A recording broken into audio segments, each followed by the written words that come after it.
Hi friends, are you ready for chapters 13 and 14 of the miraculous journey of Edward Tulane? I sure am. They traveled on foot, they traveled in empty rail cars. They were always on the move. But in truth, said Bull, we're going nowhere. That, my friend, is the irony of our constant movement. Edward rode in Bull's bedroll, slung over his shoulder with only his head and ears sticking out. Bull was always careful to position the rabbit so that he was not looking up or down, but instead forever looking behind him at the road that they had just traveled. At night, they slept on the ground under the stars. Lucy, after her initial disappointment about Edward being unfit for consumption, took a liking to him and slept curled up beside him.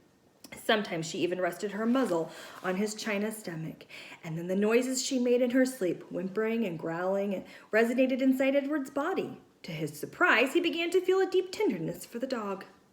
During the night, while Bull and Lucy slept, Edward, with his ever-open eyes, stared up at the constellations.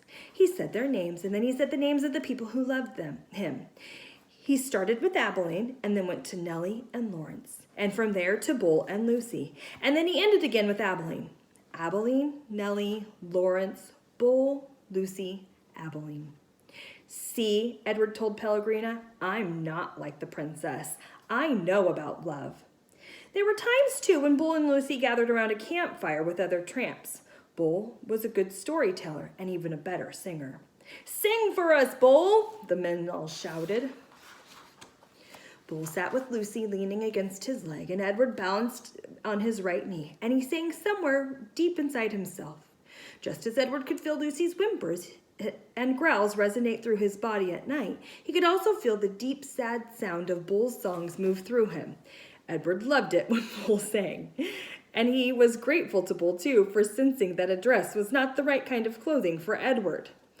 Malone, said Bull one night, it's not my desire to offend you or comment negatively on your choice of garb, but I'm forced to tell you that you stick out like a sore thumb in that princess dress.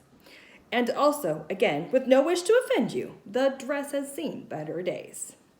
Nellie's beautiful dress had not fared well at the dump or in its subsequent ramblings with Bull and Lucy. It was so torn and dirty and full of holes that it barely resembled a dress anymore. I have a solution, said Bull, and I hope that it meets with your approval. He took out his own knit stocking cap and cut a big hole in the top of it and 2 small holes in the side of it, and he took off Edward's dress. Look away, Lucy, he said to the dog. Let's not embarrass Malone by staring at his nakedness. Bull slid the hat over Edward's ears and pulled it down and poked his arms through the smaller holes. There you go, he said to Edward. Now you just need some pants. The pants Bull made himself, cutting up several red handkerchiefs and sewed them together so that they formed a makeshift covering for Edward's long ears. Now you have the proper outlaw look, said Bull, standing back to admire his work. Now you look like a rabbit on the run. Here's a picture of Bull with Edward on his knee around the campfire. Chapter 14. At first, the others thought that Edward was a good joke. A rabbit, the hobos said, laughing. Let's chop him up and put him in the stew pot. Or when Bull sat with Edward carefully balanced on his knee, one of them would call out, Got yourself a little dolly, Bull? Edward, of course, felt a surge of anger being referred to as a dolly. But Bull never got angry. He simply sat with Edward on his knee and said nothing. Soon the men became accustomed to Edward, and the word of his existence spread. So it was that when Bull and Lucy stepped up to a campfire in another town, another state, another place entirely, the men knew Edward and were glad to see him. Malone! They all shouted in unison. And Edward felt a warm rush of pleasure being recognized and being known. Whenever it was that had begun in Nellie's kitchen, Edward knew that strange ability to sit very still and concentrate the whole of his being on the stories of another became invaluable around the hobo campfire. Look at Malone, said a man named Jack one evening. He's listening to every dang word. Certainly, said Bull. Of course he is. Later that night, Jack came and sat next to Bull and asked if he could borrow the rabbit. Bull handed Edward over, and Jack sat with Edward upon his knee. He whispered in Edward's ear. Helen, Jack said, and Jack Jr. and Taffy, she's the baby. Those are my kids' names. They're all in the North Carolina.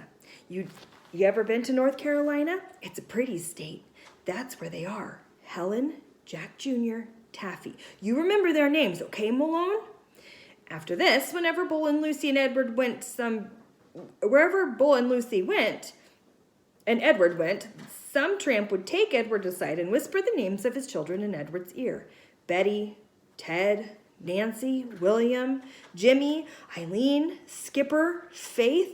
Edward knew what it was like to say over and over again the names of those that you had left behind. He knew what it was like to miss someone, and so he listened. And in his listening, his heart opened wide, and then wider still. The rabbit stayed lost with Lucy and Bull for a long time. Almost 7 years passed, and in that time, Edward became an excellent tramp. Happy to be on the road, restless when he was still. The sound of the wheels of the train tracks became music that soothed him. He could have ridden in the rails forever, but one night in a railroad yard in Memphis, as Bull and Lucy slept in an empty freight car and Edward kept watch, trouble arrived.